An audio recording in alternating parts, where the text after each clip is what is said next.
Good morning, everybody. It's Wednesday morning.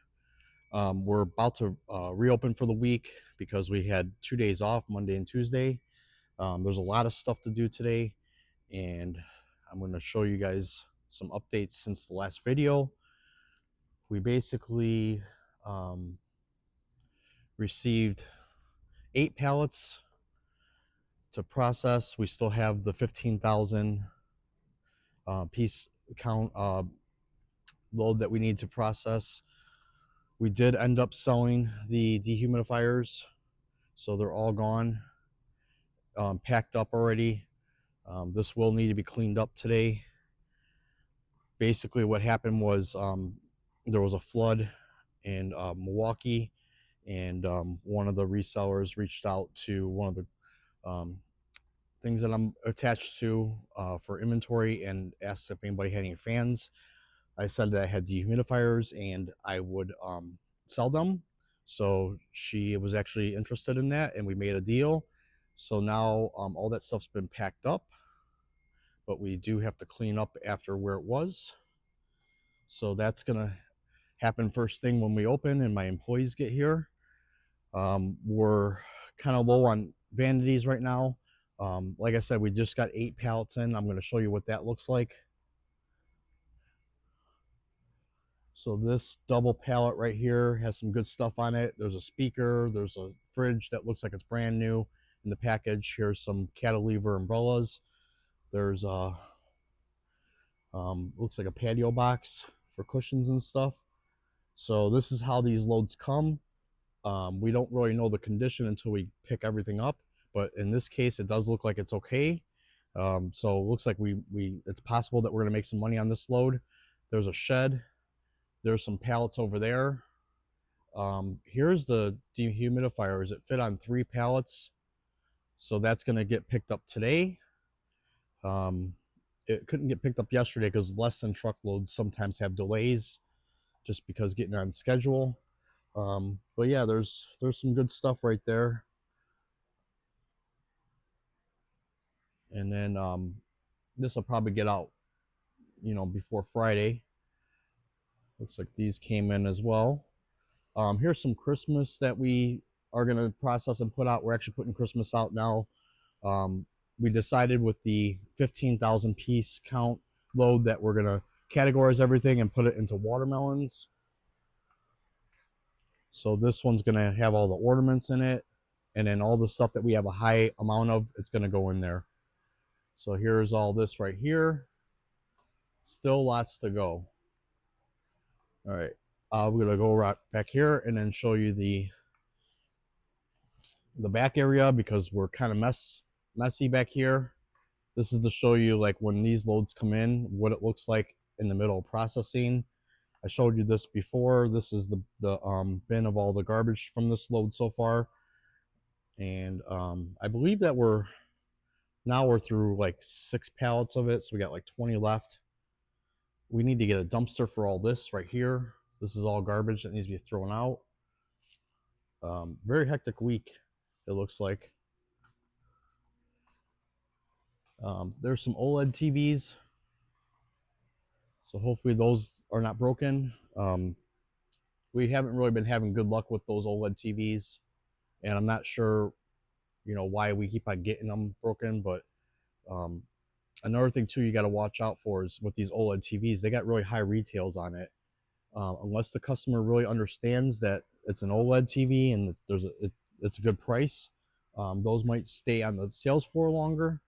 So we'll have to see on that. I'm not sure how that's going to pan out. There's 3 of them over there.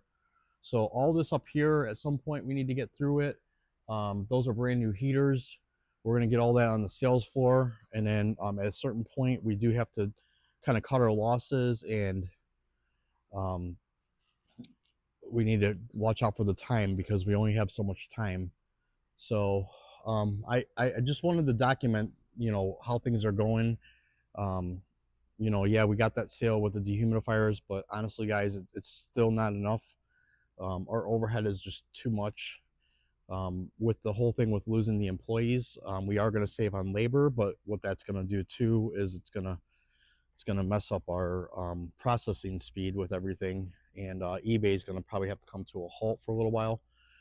There are some tools out there that we're going to start trying to speed up the listing process. So that's going to come in within the next week or so. All this toilet paper here is going to be packed up because right now our store is at 10% off the whole store. Any purchase $50 or higher. And right now this toilet paper is set at $4 a 12 pack. Now it's going to be 360 with the 10% off. I don't want to be selling it any cheaper than that because I feel that at $4 it's still too cheap. So what we're going to do is with this is we're going to pack it up. We're going to black wrap it so no customers can see. We're going to take it off the sales floor and then we're going to sell it. So that's going to happen within the next week or so, hopefully. And so let's go around here. So I'm going to give you an update on the eBay. And when I say deals and disasters, it can go either way with these videos. I would say that this is a disastrous video because we have a lot of backlog. We have situations going on with purchases on eBay that's kind of bugging me. So give you an example, this is a pair of Gap jeans or Gap pants.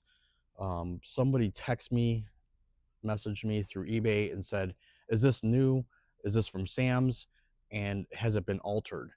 And my listing basically states brand new tags and everything. I don't understand why any of these pictures would show that it's been altered. So what I do is I do block people when they ask questions that are just out of the ordinary, just because my experience is if I'm going to get a question that's can be answered by them looking at the listing, then that means that there's something else going on with that sale. And in this case, after I answered that person, immediately an offer came in for $25 on a $36 item. So I blocked that person, and guess what? That person actually had another eBay account with less feedback and purchased the item immediately, like within like a minute of me blocking them and responding to them. So what I did was I sent a screenshot with the question from the other user or the other message, and you could tell it's the same person because the last name of the person was actually in the new username that purchased the item. So I answered the question again, and I said, please let me know if there's any other concerns, because really what I don't want to do is I don't want to ship this thing out, because I can tell you right now, once this item gets to the person, because they gave me an offer, most likely they're going to try some way to get extra extortion money out of me on the sale. So I need to understand how that's even possible. I don't understand how people can have multiple usernames on eBay, and it's just pretty strange how immediately after I blocked that person, the person actually purchased the item with a different username. So that means that that person's had that situation before, in my opinion. Nobody is going to have two usernames and two accounts with eBay unless they're pulling stuff. And I don't care what anybody says. It's unfortunate that small businesses like me cannot make a profit because we have scammers out there that just take advantage of every system that is available to them. So this whole thing with selling clothes, yeah, it's nice. We make more money than we do in our retail store, but the problem is what's the difference on making more money when every time you sell something, there's always going to be that question on that shipping that you pay, because I offer free shipping. So basically, when that item goes out to that customer, depending on where they're at in the country, I'm already out money. Now, if they receive that item and they say something's up with it, they use, item not as described or item defective, even though it just doesn't fit them, I'm forced to actually return that item. And basically, they I think what they do is they do that to see if they can get a little bit more of a credit, and they bluff you. They call your bluff. So in my case, because it's happened to me so much, I don't play that game. I understand what's happening. When things don't make sense, that's what explains it. That they're trying to get over on somebody, and the thing is I don't tolerate it. So what I do is I just block them, and then hopefully they just go away and just go on to somebody else. And then sooner or later, I feel bad for the next person that they're buying from because they're doing the same thing. But sooner or later, I hope that it all works itself out, and then they get off the platform because they don't belong there. In my opinion, people that are on eBay taking sales and using it to their advantage, and holding people hostage that they purchased from making the money they didn't even make. I think that that's just a wrong thing to do, and I try to stop it as much as I can, but I can't stop all of them. But I will say that um, anytime that I get a message from somebody that's got like a weird question in there, or a weird message, it always turns out to be something in addition to once that package is left in my building. There's always a scenario where either they try to extort me, or they try to get a credit back, or just refund it and just send it back. So we'll have to see, and I'm going to start pointing these out more just so everybody has an idea when this happens. If it happens to them, then they can kind of have that in the back of their mind, because I'm telling you right now, it happens more than people think. So, and there really needs to be something done to stop it, because I really feel that it's hurting people that are trying to make a living, because there's people out there that just don't understand the cost of doing business, and they don't understand when that says free shipping, it's not free shipping. Because keep in mind, let's say the shipping's $14 on a $25 item. Well, they receive it, I'm not even making $10 after all the fees, and then they pull something where they purchase it for the wrong reason and they need to return it. Now you're out another $14, and you're basically negative on that. And like the last item that the eBay told me that, oh well, you could still sell it. Well, I can't, because the item was new when I sent it, and it was used when they returned it. So that is totally incorrect. I really hope that sooner than later this gets taken care of with the scams, because even though it's happening like once a week or once every other week, it's still money lost.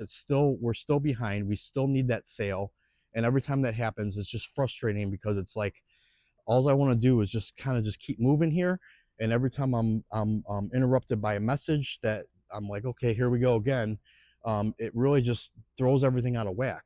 So I'm really trying to contain myself on these issues when as they arise. But the thing is it just keeps on happening. So it's like I expect the worst, and some people would say, oh, your mindset needs to be changed, this and that. And I'm like, okay, well, I get that.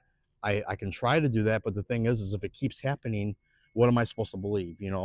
This is basically something that's a nonstop issue in the industry. Liquidation, selling e-commerce. Everybody thinks that we get the stuff for nothing. What they don't understand is there's overhead on top of that.